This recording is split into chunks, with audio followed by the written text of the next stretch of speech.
જસદણના ward number 2ના police સ્ટેશનની પાસે મફતિયાપરા વિસ્તાર આવેલો છે। આ મફતિયાપરા વિસ્તારમાં છેલ્લા 10 વર્ષથી ગણપતિ મહોત્સવનું ભવ્યાતિ ભવ્ય આયોજન કરવામાં આવે છે, જેમાં હિન્દુ અને મુસ્લિમ બંને ભેગા મળીને આયોજન કરવામાં આવે છે।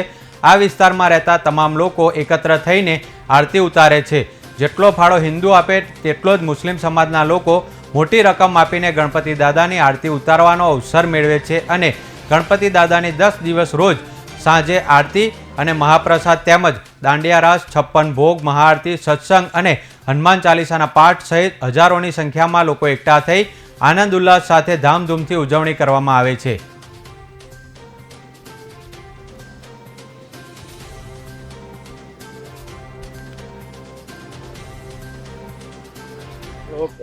અમારા મફતિયાપરા વિસ્તારમાં 10 વર્ષથી ગણપતિ બાપાનું આયોજન થાય છે। તેમાં હિન્દુ મુસ્લિમ એકતાનું પ્રતીક છે। રોજની 2 થી 3 મણ પ્રસાદી થાય છે અને 2 થી 3 હજાર માણસો આરતીમાં થાય છે અને રોજ નવા નવા પ્રોગ્રામ થાય છે। એક દિવસ ધૂન હોય, એક દિવસ ભજન હોય, એક દિવસ કીર્તન હોય, એક દિવસ દાંડિયા રાસ હોય અને 2-3 હજાર માણસો થાય છે।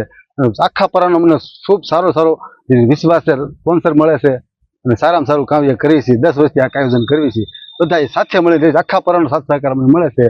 હિન્દુ મુસ્લિમ તો 18 વર્ણનો સાથ સરકાર અમારી ભેગો છે, તેમજ આ કાર્ય 10 વર્ષથી કરીએ છીએ। આગેવાનો પણ અહીં કને આરતી ઉતારવામાં આવતા છે? હા, બધા વળી કોઈ મોટા આગેવાનો બોલાવી છે, ધારાસભ્ય, કોઈ કોર્પોરેટરો, પ્રમુખો, તેમ તો બધા લોકોને હાજર બોલાવીને આવે છે। લોકો બધાનો સાથ સહકારનો પૂરો મળે છે। પોલીસ સ્ટાફ આવે છે, પીઆઈ સાહેબ આવે છે।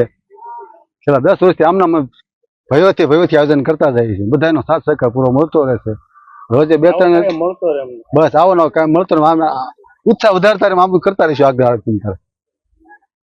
છેલ્લા 10 વર્ષથી બાપા સીતારામ યુવા ગ્રુપ દ્વારા ગણપતિ ઉત્સવનું મફતિયાપરા વિસ્તારમાં ભવ્યથી ભવ્ય આયોજન કરવામાં આવે છે, તેમજ અલગ અલગ પ્રોગ્રામ કરવામાં આવે છે, તેમજ હિન્દુ મુસ્લિમ એકતાનું પ્રતીક બરોબર મફતિયાપરા વિસ્તારમાં ભવ્યથી ભવ્ય ગણપતિ ઉત્સવનું આયોજન કરવામાં આવેલ છે।